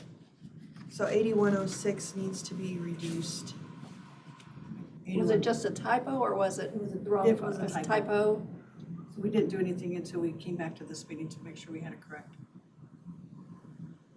What am I allowed to find my? But since we advertised 8106, we felt that we needed To to reduce advertise 8108. 8106 And by the we've same not put amount. anything in the Okay. system at this point. Yeah, my Okay. motion, whatever you need to do, yeah, that's part of my motion. Okay, we have a amended motion and a second for that. More discussion? If not, all those in favor signify by saying aye. Aye. Those opposed? 7-0. Next is one transfer in the highway department from one item to another item. Any comments or a motion? So moved. We have a motion by Mr. Second. Wiley, a second by Ms. Marsh. Discussion? Hearing none? Okay, all those in favor signify by saying aye. Aye. Opposed? 7-0 passes. Other business and status of funds, which I believe is enclosed in our packet. I was gonna request that if you could get the print smaller so my microscope Yeah. can blow it up. I'm just kidding. Next, we have the 2025 Hendricks County Circuit Breaker Report. And the copy I got said there were 20 pages, but I only got 1 through 8. Oh, I think The printed one's here. Chelsea. Oh, here it is. Okay, this is the color version. Okay. Yeah. Gotcha, okay. Comments or presentation on it? It looks like what you would expect to me. I don't know if Nancy has something. And I summarized the total for the county impact on your sheet that I gave you. Sore subject with me because we have this much circuit breaker and we don't cause it. It's just, it's unfair. Okay, That's what the people voted on. so it's for our information, we don't need to, okay. 3,187,70. Soon to be 6 million. Yeah, that's the 3 number, yeah. So that's money we don't get. The taxpayers get the benefit, good for them, but I don't think anybody realized how much loss everybody would take. And then the 2025 supplemental lit distributions. I attached that page also. Yeah, and you see all the different buckets that it goes in, and we work closely with Ann if she has any questions. All right. Next item, do any elected officials in the audience have any comments they wish to make? None, hearing none. Council comments, Mr. Fox? I attended as a helper the Toxaway Days. I had the difficult job of asking them what their zip code was. So it was very busy, a very worthwhile project. You can just imagine some of those things ended up in the ditch if they aren't taken appropriately. Massive group of people from their person they hired to do it, and it's a great service. And also, there was a horse show going on the same day, which is a little confusing for the horse people in the big line. I'll bet. So, and it's- Anything else, Nancy? Well, I'm very aggravated about Senate Bill 1. Yeah. I'll say that for the record. Mr. White. Good one. Mr. Waffen. Met with the Hendricks County Communication Center Advisory Board back on May 7th. And we have historically and still are 10 people short of our goal of full employment there. And they're going to come to us during budget time here to request increasing the pay of everybody that works at the center by $2 an hour. To try to, what that does, it gets it right in line with what a jail deputy makes per hour. And they're hoping that they can help attract more people because they still are understaffed by about, Eric, what is it? huh? What is the cost per hour? Per hour. Right now, it is, one-year dispatcher at the communication center is $25.93. And a jail deputy is at 56. This takes him right around to like 56. 25 to 11. Yeah. Do they Um, work the 12-12? Yeah, they work 12 on, 12, yeah. And then they're also, so our backup system during emergency events, we can go to a PSAP in Marion County and use their system, but they're getting ready to go to a completely different phone system that our system won't work with.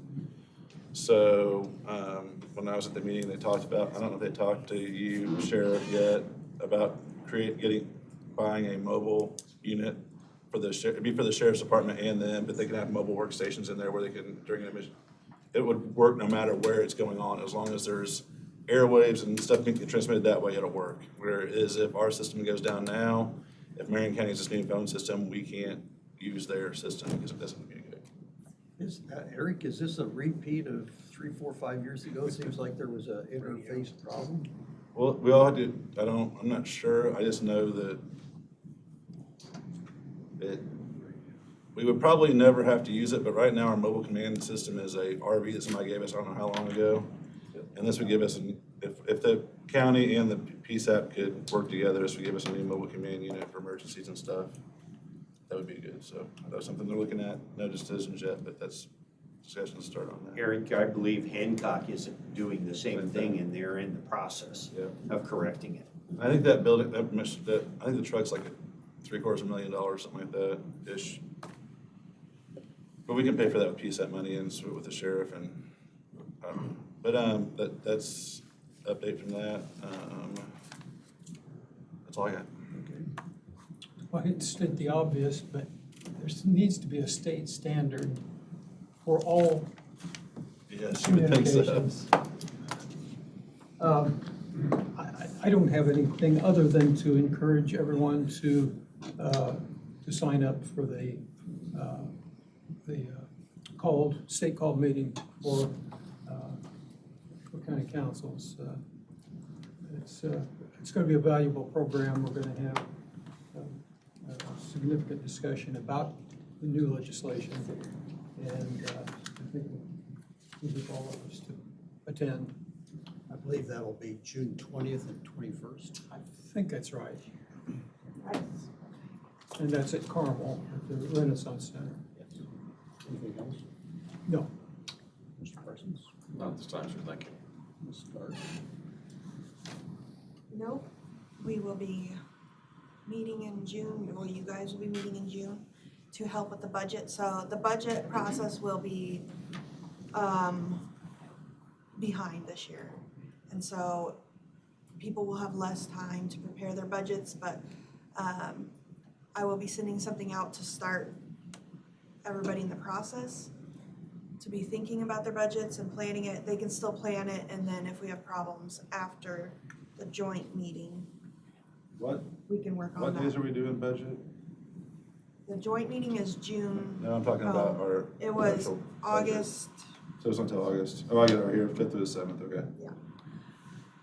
That was based off of the previous year's hearings.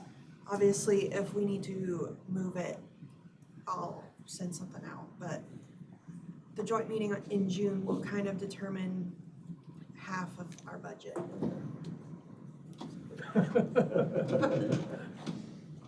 That's scary.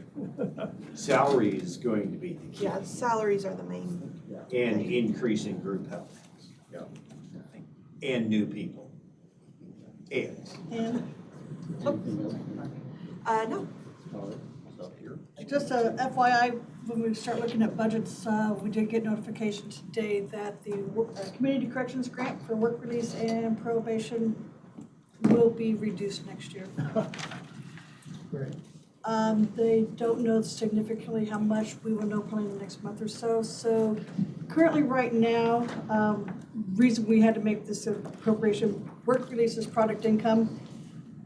It's a struggle to get in. She gets between $13,000 and $18,000 a month.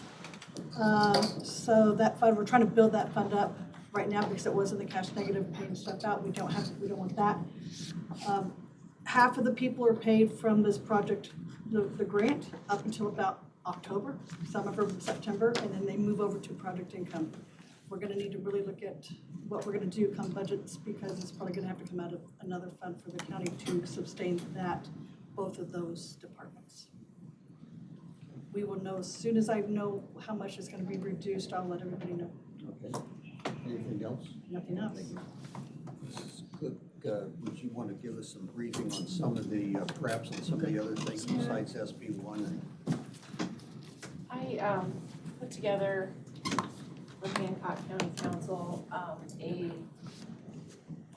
history of income taxes, because under the current system, you really have to understand Cadget and COIT in order to know the procedure. So I went through some of that history, and then I put in some information just straight from the Senate Enrolled Act 1 about the new lit law. I'm gonna give you that presentation and just let you look over it so that, but I'm not gonna go through it, but I just thought you might wanna have a copy of it, and we can go through that one later. But the next presentation that I have is just a general bill legislative update, so I'll just let you pass that one around too. So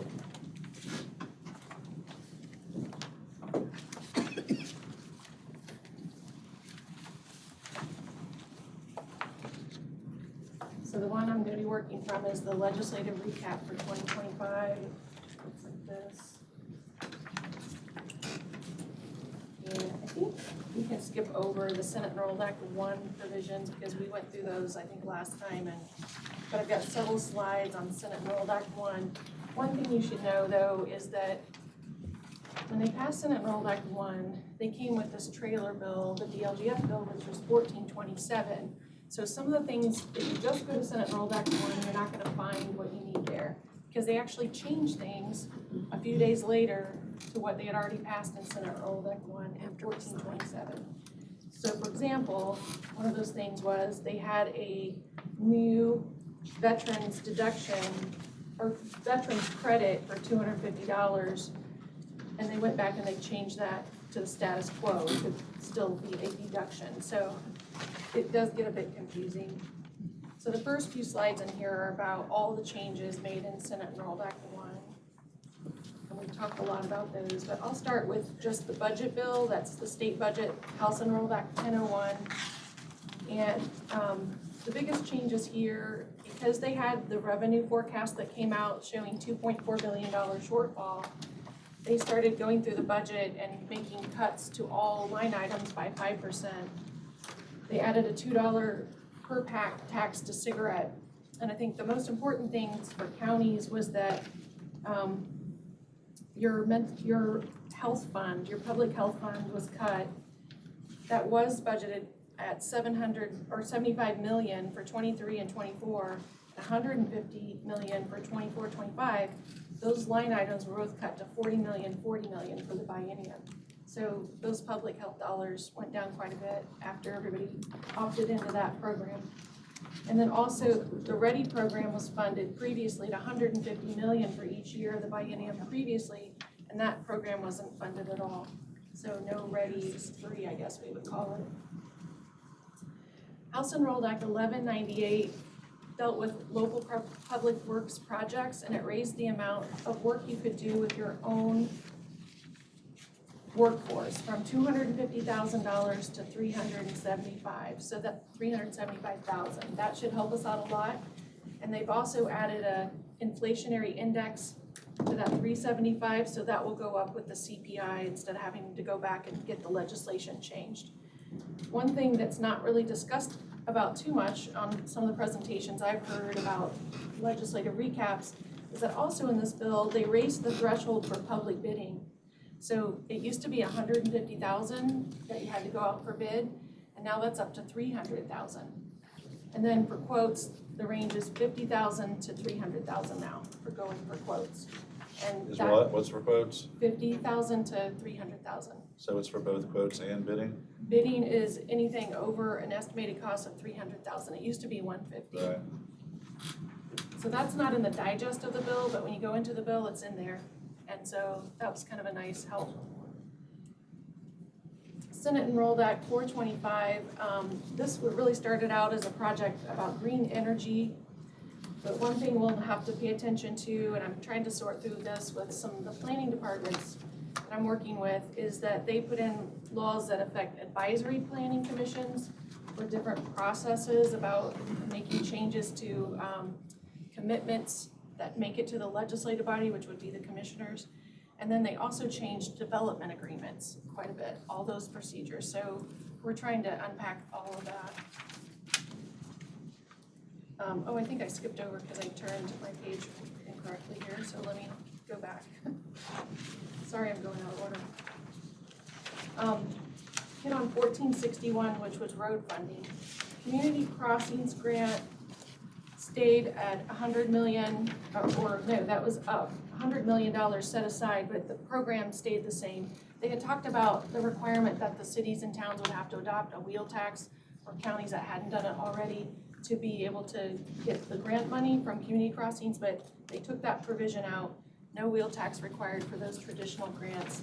They also allocated $20 million for the TRACS program, which is the at-grade railroad crossings, for improvements there, and they also allocated $50 million for the city of Indianapolis, which still requires them to match those dollars. They gave authority to NDOT for pursuing toll roads, and they it also dictates the use of MVH funds based on PASER ratings. And for bridges that are, I guess there was some confusion about who's responsible for bridges. Is it the city or town, or is it the county? So they put that into law that based on the length of the bridge, if it's 20 feet or more, county. If it's less than 20 feet, it's city or town responsible. It's been that way forever. I think it was because of Johnson County. Well, Johnson County chose to do away with the bridge. But what this law did was regardless of whether you have a bridge or not, you're still responsible for bridges which are defined as over 20 feet. That's what they've always been, hasn't it? But the change is, it requires now towns to take care of anything under 20 feet. But They didn't prior have to to before? that, They didn't have to. Oh, I didn't know that. Prior to that, the interpretation has usually mostly been that any the way the Cume Bridge law is worded, any structure is under Cume Bridge. Oh, wow. Jurisdiction. I thought it was, And so now we don't have to take care of anything under 20 feet in the towns. Thank you, that helps. 1197 election matters. For every county office in the code, there was a process to remove someone who wasn't either when they were absent or they were not doing their job, and except for commissioners. And now they've put something in law for a process to remove a commissioner. And that's based out of our county, Hancock County. That's how that all kind of got started. My county, that's where I live. Okay, sorry that I skipped around because I had slides on the back of these pages. 1509, appointed officials. Now you just need to know that on every meeting notice and agenda and the website, if you have a board that's appointed, like Redevelopment Commission, you're now gonna need to say at the top of that agenda or meeting notice, who is the appointing body for those people. They want more transparency to know who appointed those appointed boards. And we'll just have to start doing that. And their terms. Yes, and their term of appointment, you're right. Did they change anything with public bidding and advertising? Or we still have to do it in the paper? Yeah, so what they attempted to do Was was it create a straight website? to create a state website. They did not get that done. There was backlash from the Hoosier State Press Association, and that got into some political things with other bills, and it was voted down. It actually voted down in the local government committee. However, I still think that maybe for a while, if we could try it again, to let them do like a state website, but still make the requirement to put it in the paper for a while at least, would be helpful. Because that's what the complaint was that, if you're making it either or, locals are always gonna put it on the state website because it's free. But I tried to explain in my testimony was that it's not just about the cost of the ad, it's about the cost of the delay in the project, which could be millions of dollars, you know, if you delay a project or you don't get the price of steel or. The challenge is now is, since our only paper in the county is the Republican, and their site, the only way you can see on their site is to pay for a subscription. So anybody that has to see public notice, like, I think public notices should be like open domain on those websites, because you can't see them unless you pay for them. Yeah. So what's the point? There's not really a public So, notice. in current law, as they passed it, I think in 23, maybe it was 24, the newspapers can put public notices on their website if they have like a web edition. They're not doing that. Right after that bill passed, I called the Hendricks County Republican and I sent them an email, here's this new bill. It would really help us out a lot for the newspapers that I work for. They're very limited in those areas.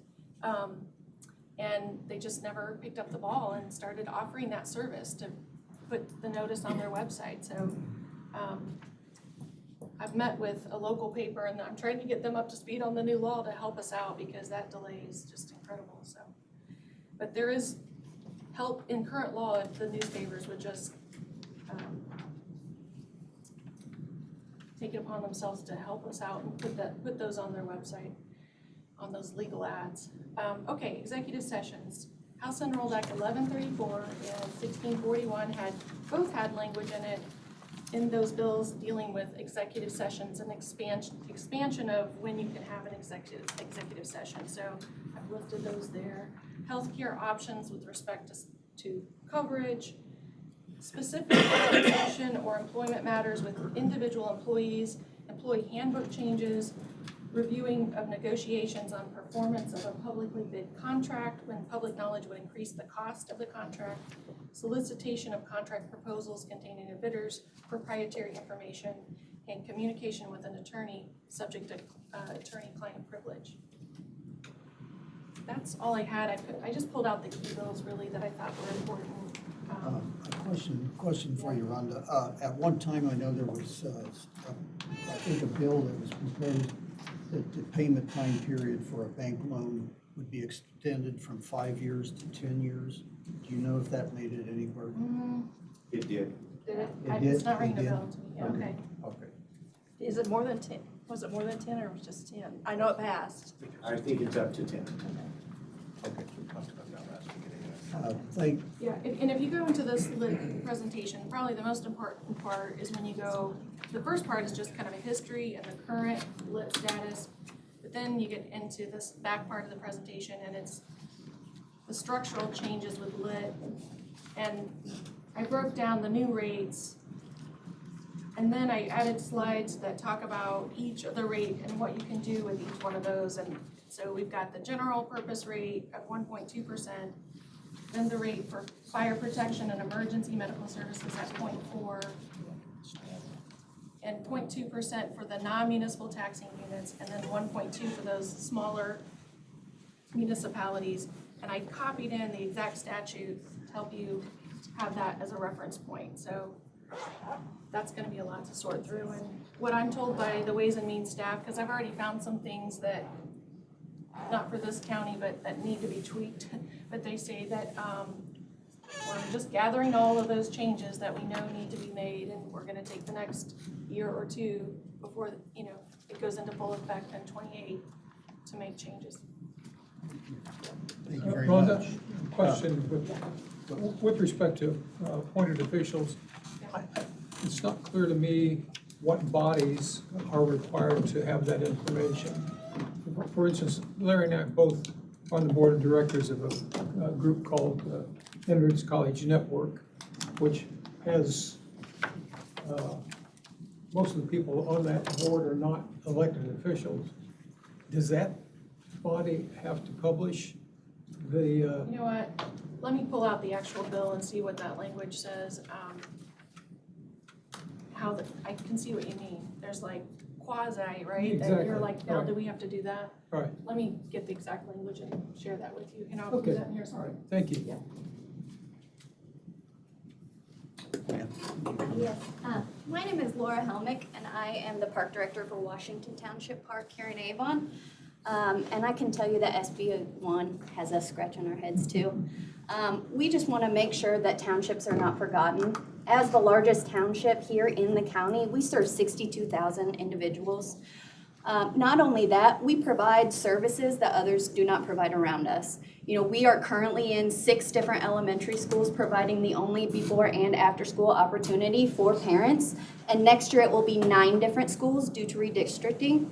We also provide the only all-inclusive and ADA accessible water park in the state. I have people that come from Terre Haute all the way up in Michigan City because there is nothing like it. In 2 months alone, I will bring 32,000 non-residents to this community. We also have the largest fire department and some of the hardest working, kindest men and women on that department. We also provide poor relief to our community, which is huge. We saw how important poor relief was in 2020, and we were there for them. Not only were we there for them, the Parks Department was there for them, the fire department was there for them. I have several of us out in the audience today that are department heads from Washington Township. We plan to be coming to every meeting to make sure that you know who we are, but to also be able to tell you the great things that we are doing for this county, because the individuals that are here today are not just civil servants. They truly do care about the township and the township that we serve. And I just want to make sure that those aren't forgotten in that SB1 too.